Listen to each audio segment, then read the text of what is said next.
Salut tout le monde, j'espère que vous allez bien. Moi ça va. Alors, 2 semaines après que son ex-femme Nadia ait fait de graves révélations à son sujet, le pasteur... Mentir sur un honnête homme comme ça. Dit que je n'ai pas rencontré le monsieur. Tous les pères ont voulu me voir, je n'ai pas voulu. Papa Sanogo m'a vu. Laissez-moi voir. Laissez-moi voir. Parce que hier soir encore, dans la nuit plutôt de mardi à mercredi, je parlais avec papa. Je parle de papa Sanogo. Je ne lirai pas son truc, je vais juste donner la date. Le 4 avril 2025, il m'a convoqué, je suis venu, que je pouvais le voir à Kodesh. Ceux qui étaient à Kodesh ce jour-là, on peut voir. Je suis parti à son église. Et quand j'ai rencontré papa, à 17h33, j'ai dit, papa, je suis là. À 18h, papa m'a appelé. Je suis rentré dans son bureau. À aucun moment, papa m'a parlé d'une délivrance dans laquelle il a mis. À aucun moment, je parle devant la caméra et je parle, papa, son numéro est là. Je ne présenterai pas, parce que c'est un père que je respecte. Combien de fois il est un modèle pour moi? Pour que tu viennes le mettre dans une affaire où tu mens, où tu dis des choses qui ne sont pas vraies. Il n'a jamais dit ça. Il m'a demandé qu'est-ce qui se passe. Je lui ai dit, papa, voilà. Il dit, bon, ok, je vais parler avec elle, je te reviens. C'est ce que papa m'a dit. Après, il m'a donné les conseils sur le ministère, comment faire grandir le ministère, comme les stratégies pour aller au-delà de 1000 membres. J'étais très enthousiaste, dit, papa, je vais essayer, et puis je vais te revenir. C'est comme ça que j'ai laissé le vieux Sanogo. Je suis étonné de voir que près d'une semaine après, elle ressort pour dire que, non, il a dit qu'elle va partir en enfer, etc. Mais moi, je suis son fils.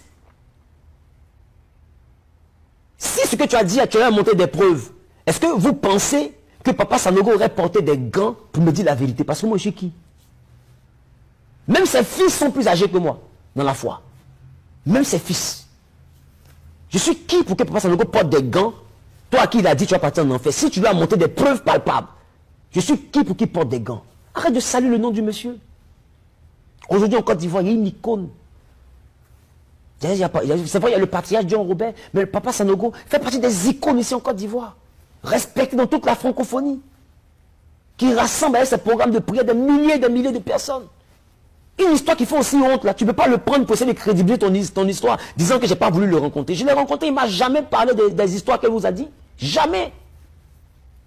Là, je l'ai eu, il m'a dit non, j'ai vu tout ce qui se passe sur les réseaux sociaux là et tout. J'ai dit, papa, voilà. Et je lui ai même écrit. Elle dit que tu as été témoin de ça et que toi, tu lui aurais envoyé un spécialiste dans la délivrance. Là, on aura le temps de parler ça au téléphone. Mais comment tu peux aller jusqu'à ce niveau? Mêler le patriarche John Robert. C'est-à-dire un homme qui a des pères, qui a enfanté des pères, qui ont enfanté des pères, qui ont enfanté des pères, qui ont enfanté des pères, dont je suis le fils. C'est quoi? En fait, c'est ma mort, tu veux. Mais figurez-vous, papa Dion, sur le patriarche, mais dit papa, c'est trop petit. Le patriarche ne m'a jamais appelé. Et même celui qui m'a dit, ah, elle allait voir le patriarche, est-ce que le patriarche ne t'a pas appelé? Il dit, le patriarche ne m'a pas appelé. Si le patriarche m'a appelé, il m'appelle à 10h, 10h10 minutes, je suis devant sa porte. Parce que ça lui est chez qui? Je suis qui? Les gens disent que j'ai l'argent. Quel argent j'ai? Dieu m'a juste empêché de mourir de faim avec mes enfants. Personne ne m'a appelé. Et j'entends là dans les couloirs que le vieux Dion ne lui aurait même pas dit de me traiter comme un infidèle. Parce que la Bible dit, quand tu en parles avec ton frère, là, va vers lui. S'il refuse, prends un témoin. S'il refuse, prends 2 témoins. Après, prends des responsables d'église, de l'assemblée pour aller. Mais si après ça, il se continue, alors traite-le comme un infidèle. Et toi, seul, tu ne peux pas partir vers le papa. Et puis il va te dire, traite-moi comme un infidèle. Ça ne colle même pas avec la Bible. Et ce n'est pas lui qui va commettre cette erreur. C'est un patriarche. Il rassemble des foules en Afrique, aux États-Unis, partout, des blancs, même par milliers, quand il fait ses programmes. Ce n'est pas quelqu'un qui on peut parler comme ça. Ni de qui on peut parler comme ça. Mais elle a mis le nom dans sa vidéo pour crédibiliser sa vidéo. Pour crédibiliser sa vidéo. D'ailleurs, pour votre information, moi-même, là, je vais prendre maintenant rendez-vous avec Papa Dion. Pour aller le voir. Demain, je suis allé voir Papa Sanogo. Je vais aller le voir. Pour lui présenter mon malheur. Parce qu'on sait ce qu'il lui a dit. De ce que j'ai entendu, il lui aurait dit quelque chose que j'ai pas envie de sortir, si ça fait honte pour une femme. Mais tu ne peux pas dire ça. Maintenant, il lui parle de justice. Il dit, mais si il t'envoie en justice, donc prends un avocat pour te défendre. Toi, c'est qui est mauvais, c'est infidèle. Si tu as des preuves, mais donne les preuves à ton avocat. C'est simple. C'est vraiment beaucoup de bassesse. Et sachez que c'est le cœur en peine que je me mets devant une caméra pour présenter ça. Le commissaire de justice, pour revenir à l'histoire d'Agboville, n'arrivons pas à la joindre avec le document de la garde des enfants. On était dans la rentrée 2024-2025. Les 2 semaines étaient déjà lancées. Alors un jour, j'appelle le commissaire de justice. 2 semaines déjà, la rentrée était déjà entamée. Donc j'appelle le commissaire, je dis, il faut qu'on inscrive, les dernières places de l'école, là, sont en train de finir. Donc je lui dis, on va pour essayer de gérer cette histoire. Frères et sœurs, on arrive à Beauville, au niveau de l'école, on a vu où les enfants fréquentaient. Au niveau de l'école des enfants, on arrive là, la directrice nous fait savoir que les enfants ne sont pas venus à l'école pendant les 2 jours là, parce que, je ne sais pas, ils sont malades, je ne sais pas quoi. Ok. Donc, nous, on repart à la gendarmerie avec le document, parce que c'est par là-bas qu'on était arrivé, et puis on a vu la procureure plus présenter la décision de justice. On repart à la gendarmerie, et quand la procureure appelle la directrice de l'école, c'est là que la directrice de l'école dit que ça fait 2 semaines que les enfants ne sont pas venus. Et quand on calcule, les 2 semaines, ça colle avec la période où la décision de justice est sortie. Ça veut dire que depuis que la décision de justice est sortie, les enfants ne venaient plus à l'école parce que pour elle, à n'importe quel moment, on pouvait venir prendre les enfants. Je dis, mais c'est pas possible. Pourquoi? Qu'est-ce qu'il y a comme palabre pour qu'on prive les enfants d'aller à l'école? Et c'est comme ça.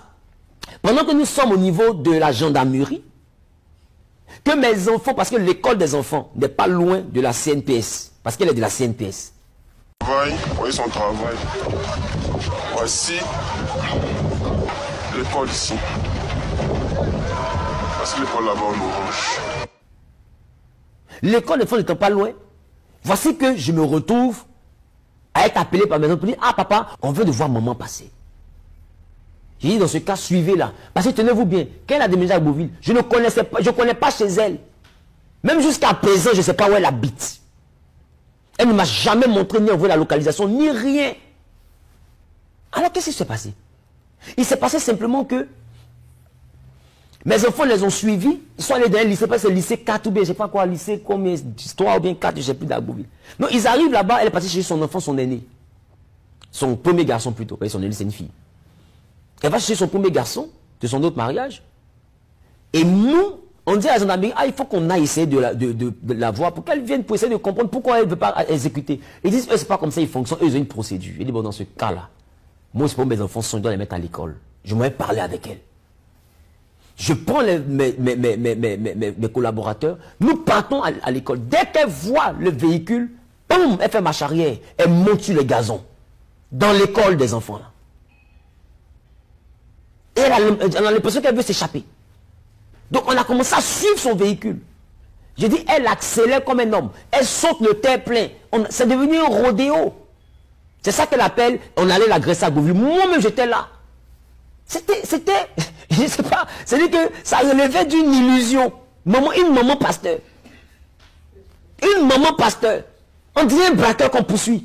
Juste parce que le père de tes enfants veut te parler. Elle saute le terre-plein. Après, elle ressaute le terre-plein. On l'a poursuivi. Parce que si elle fuit là, je ne connais pas où elle habite. Je la trouve où encore? Et apparemment, son oncle l'avait appelé au téléphone. Elle devait partir à l'escadron de gendarmerie. Elle arrive à l'escadron de gendarmerie. Elle a dit qu'elle a été fuir pour sa vie. Parce que des gens sont en train de la poursuivre. J'ai baissé ma vitre. Je me suis présenté. Je dis, je suis le pasteur Wilfried Zawi. La femme que vous voyez là est mon ex-épouse. Elle est la mère de mes enfants. Aujourd'hui, je la garde. Je vais appliquer mon droit. Et elle est en train de fuir. Je ne sais pas où elle habite. Si je ne la vois pas, je ne sais pas où je vais trouver mes enfants. Donc, je ne peux pas la laisser. L'escadron nous dit, ce n'est pas eux de règlement appeler la brigade. La brigade est venue. Et c'est comme ça, le commandant de brigade nous accompagnait la brigade. La procureure est venue. Elle a dit le droit. Ils sont allés chercher les enfants. Les enfants sont venus vers nous autour de 21h. Donc, le temps qu'on arrive à Abidjan, il était 23h. C'est le temps qu'on arrive à Abidjan, c'est autour de 21h par là qu'ils sont arrivés. Ils ont fait près de 3 heures pour aller jusqu'à son domicile. Depuis à Beauville Centre. C'est-à-dire que c'est dans un village où on ne sait pas. C'est dans un campement où on ne sait pas. C'est même à Yamoussoukro, on ne sait pas. 3 heures de temps d'une brigade jusqu'à chez toi. En aller-retour, c'est que c'est 1h30 au moins, ou bien au minimum 1h. À cause de 1h aller, 1h retour. Mais 1h, c'est déjà le temps même qu'on met d'Abidjan à Beauville. Donc, en cause on a fait Abidjan à Beauville, là, on fait l'aller-retour. Et puis maintenant, il y a 1h encore. On compte que les 1h, c'est vous préparer les enfants. Donc, ça nous fait 3 heures au moins là-bas. La procureure même était sur place. Vous pouvez demander à la procureure à Beauville. C'est ce que je suis en train de dire est faux. Moi, je ne parle pas des faux témoins. Vous pouvez lui demander si ce que je suis en train de dire ici est faux. Et c'est comme ça que j'ai récupéré mes enfants. Et je suis rentré. Après ce spectacle-là, non, d'abord, lorsqu'on était chez la procureure, elle a commencé maintenant à dire, je ne donne pas mes enfants parce qu'il est ritualiste. J'ai dit quoi? Elle dit, toi, tu continues tes histoires, là, je vais te mettre en prison. Et c'est comme ça que cette affaire de prison est sortie pour la première fois. Parce que j'en avais marre. On ne peut pas passer tout le temps à être sur la vie de quelqu'un comme ça. Là, ça fait 3 ans, elle n'est plus de l'église, mais ça fait 3 ans qu'elle agit dans l'église. Elle écrit aux gens, même jusqu'à présent, dans les inbox des gens, elle continue. Quel est le problème? Moi, je n'ai pas de problème avec elle. Je veux juste continuer ma vie. Je veux juste continuer ma vie. Peut-être que je l'ai frustrée, ou peut-être que je l'ai blessée. Je ne suis pas à lui demander pardon, mais je veux continuer ma vie. Je veux continuer à prêcher mon Jésus tranquillement. C'est tout ce que moi je demande. Je ne veux pas de palabres, je ne veux pas de litige. Je ne veux pas de guerre. Parce que je vous ai dit, une bataille contre elle, si elle m'a gagné, elle s'est gagnée elle-même, parce que je suis le père des enfants. Si je l'ai gagnée, je me suis gagné moi-même parce qu'elle est la mère de mes enfants. Donc un palabre où nous deux sommes perdants à tous les coups, ça n'a pas de sens. C'est comme ça que je récupère les enfants, je les envoie à Abidjan. Mais quand je récupère les enfants, ils sont dans quel état? Dans quel état? Des enfants coiffés, qui partaient puiser l'eau au puits. Et mes enfants étaient fiers de me raconter leurs aventures au puits, au village. Coiffés pourquoi? Parce qu'ils avaient des poux, des problèmes dans la tête, des problèmes au niveau des cheveux. Donc les enfants sont venus coiffés. Regardez l'image. Ils ont flouté le visage. Ça c'est le premier jour d'école. Regardez l'image. Coiffés. Mais comme c'est des petites filles, elles ne connaissent pas.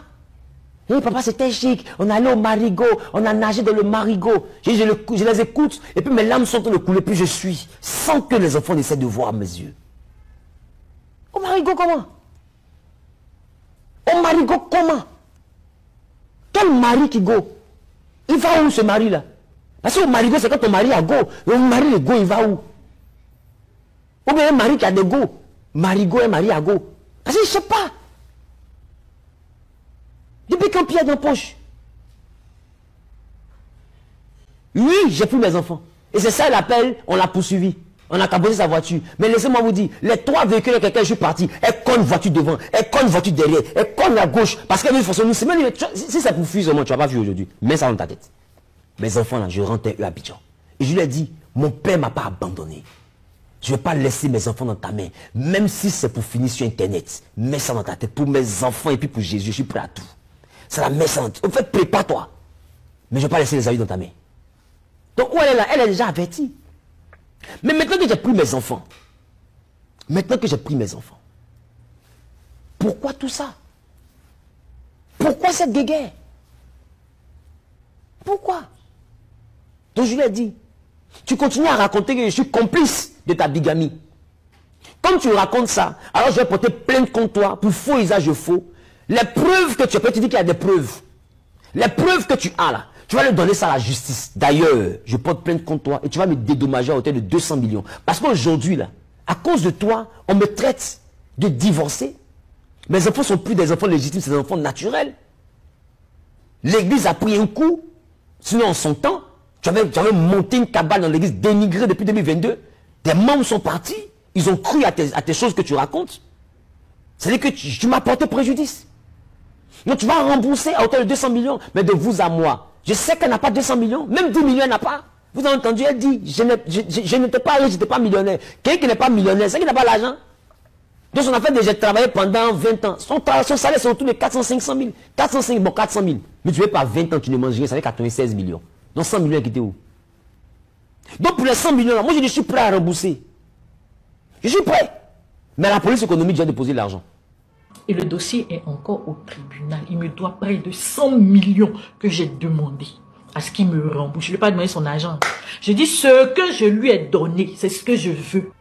Il faut venir simplement, tu as justifié. Le document de justice, elle c'est à la justice, les 100 millions. Le document de justice que tu m'as donné là, il faut mettre le mentir. On dit l'affaire à la justice. À la justice là, il y a un document, elle dit tout ce qu'elle demande, ce sont ces 100 millions. Qu'elle nous montre le document des 100 millions. Il n'y a aucun document parce que c'est faux. 100 millions comment? 100 millions et puis non, pas avoir microfinance pour avoir l'argent. 100 millions et puis on mettait les voitures en garantie pour pouvoir avoir de quoi faire le programme de prière. 100 millions. C'est il y a 100 millions dans mon foyer là. Et puis moi, je ne sais pas. En 2014, on s'est marié. 2015, janvier, on s'est marié en septembre. En 4 mois, 180 000 de septembre 2014 à janvier 2015. On n'a pas 180 000 pour payer le loyer. Et toi, tu as 100 millions. Ça n'a pas de sens. En 2016, tu sais quel événement est rentré dans ma vie? Tu sais quelle entreprise je représentais? Si je n'avais rien, c'était autour de 9 millions. Le premier mois seulement. Après, j'étais autour de 29 millions par mois dans mes affaires. En 2016. Et c'est ça dans quel confort j'ai mis ma famille. Elle sait dans quel confort j'ai mis ma famille. À partir de ce que j'ai eu comme argent.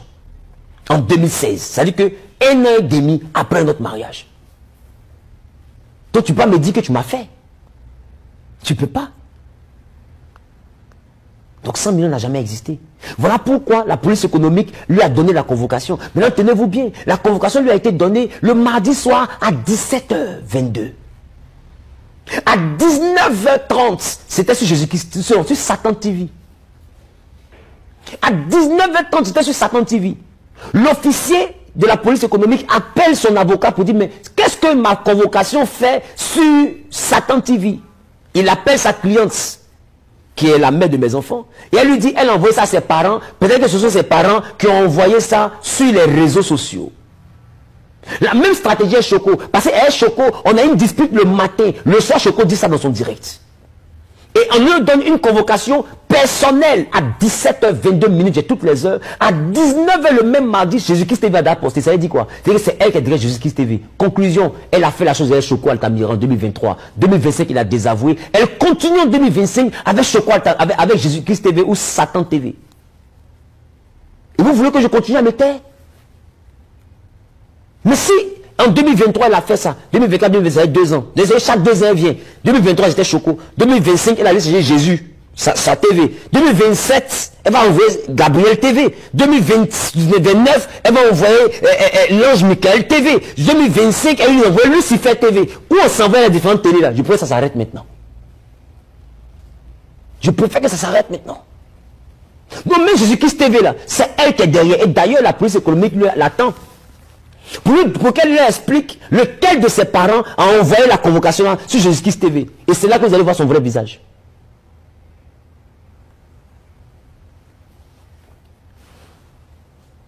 Pourquoi? Pourquoi? Et tu appelles des gens à venir haïr le père de tes enfants. En tout cas, je ne sais pas pourquoi tu me traites de sorcier. Je ne sais pas pourquoi tu dis aux gens que j'en veux à ta vie. Mais les images n'ont montré que tu venais chez moi. Sinon, tu sais que chez moi, il y a les caméras. Et les caméras ont filmé cette scène. Parce qu'il y a un mystique, là, un sorcier, quelqu'un qu'on fuit et qu'on allait se faire délivrer. Tu comprends?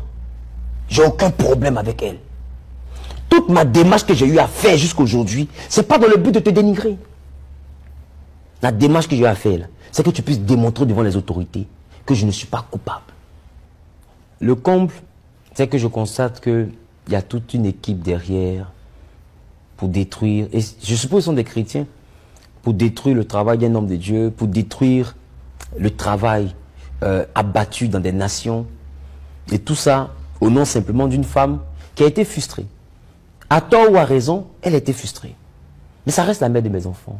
J'ai aucun problème de m'excuser. Si elle me dit, voici ce qui m'a blessé, ça ne me dérange pas. Parce que chez son avocat, je pense que quand elle a présenté les faits, je me suis excusé.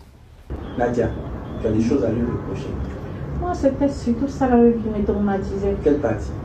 Afin de, je vais mourir et puis d'apprendre qu'on pense aussi à me tuer là. Il s'est excusé, non? Est-ce que tu as écouté ses excuses? Chef, elle n'a pas bien entendu, il faut bien lui dire là. Nadia, je m'excuse. Je m'excuse. Il s'est excusé. C'était parce que j'étais fâché. Parce que moi, j'estime que si un pasteur, un homme de Dieu, essentiel d'une autorité, me dit ça, le pasteur il est en danger. Le pasteur Major cette semaine où il dit que les pasteurs sont des humains comme tout le monde. Ils dorment, ils ronflent, ils font des erreurs, ils sont humains. Ils ne sont pas Jésus. Il y a que des pasteurs aussi disent que tu aimes me tuer. Bon, il y a trop de tueries au milieu. Mais au moins tu es témoin que tu as envie. Donc tout ça là, c'était pas arrivé quelque part, c'était pas fondé. Mais ce qui est bien, c'est d'avoir la grandeur de s'excuser. Là, on est en 4 000, on est 3. Et humblement, il a dit je m'excuse. J'ai dit tu n'as pas compris. Il a répété qu'il s'excuse. Tu as bien entendu cette fois-ci qu'il s'est excusé, Nadia, n'est-ce pas? Tournons cette page. Il faut balayer sans tourner cette page. Ce que je souhaite de vous là, c'est que vous appreniez à vivre chacun dans sa vie séparée, comme c'est ce que vous souhaitez, mais dans une symbiose pour le développement harmonieux de vos enfants. J'ai pas eu de problème à m'excuser. Aujourd'hui, je vois qu'il y a des personnes qui lui disent dans la vidéo, et puis ce qu'on lui dit, c'est ça, elle répète. C'est vraiment particulier. C'est vraiment particulier. Alors, je pense qu'on s'est un peu trop étalé sur un sujet aussi humiliant. Cette vidéo que je viens de faire, c'est mon unique vidéo. Parce que je n'avais jamais parlé, en vrai, devant une caméra, de ma vie privée avec autant de détails. Je ne parlerai plus. Nadia, si tu m'entends, mon téléphone est ouvert. Tes oncles ont été envoyés par toi, je dirais par toi, parce que tes oncles m'ont appelé le lendemain du jour où j'ai publié la vidéo de Choco Altamira. Ils m'ont appelé. Et ils m'ont dit que c'est toi qui lui as donné mon numéro. Donc quand tu leur donnes mon numéro par derrière, ne viens pas faire la guerre par devant. Ils ont rencontré mes oncles. Et ils ont été étonnés de voir que le lendemain de la vidéo, tu leur donnes mon numéro. Et le jour de Pâques, lundi de Pâques au soir, tu sors ta vidéo. Quand mes parents les ont appelés, ils ont dit qu'ils ne sont pas informés. Et ils ont précisé, elle est manipulée par ses amis. Nadia, les amis avec lesquels tu es en complicité n'ont pas fait d'enfant avec Zawi. Mais, à la fin de la journée, tu es la mère de mes enfants. Je suis le père de tes enfants. Je ne veux pas de guerre avec toi. Chers chrétiens, comprenez que cette guerre-là, elle va au-delà de pasteur Zawi. Je suis un homme, j'ai promis la sainteté à personne. Mais il y a des défauts que je n'ai pas. Pas pour me justifier, mais pour qu'on puisse intégrer mon humanité. À partir d'aujourd'hui, je ne me prononcerai plus jamais. Peu importe ce qui va se redire sur cette histoire. Et sachez que toute convocation, toute plainte sera retirée. Mais si elle estime qu'elle a trop raison, elle est libre de partir là-bas. Dans le cas contraire, mon téléphone est ouvert. Par ces oncles qui m'ont déjà contacté, elle peut encore venir nous contacter. On peut trouver une solution très calme à tout ça. Mais moi, je retire mes convocations, je retire mes plaintes. Parce que le but n'était pas de la mettre en prison. Le but, c'était qu'elle me prouve. Parce que sur Internet, elle va parler, je vais répondre. Elle va parler, je vais répondre. Et puis en bas, on devient la distraction des gens. Aujourd'hui, les gens n'ont plus rien à faire. Le sujet, c'est allons voir ce que la femme de Zawi a posté. Allons voir ce que Zawi a dit. Allons voir ce que ceci. Allons voir ce que la mère de l'enfant dit. Il faut rembourser. On voit des personnes sur les panels qui n'ont rien à faire de leur vie, en train de parler. Ça devient un sujet de distraction. Ça fait honte. Je ne suis pas venu sur Internet pour être la distraction des maisons. Je suis venu sur Internet pour parler de Jésus. Je ne suis pas venu sur Internet pour me battre avec une femme avec qui j'ai eu des enfants. Je suis venu ici pour parler de Jésus. Bye bye.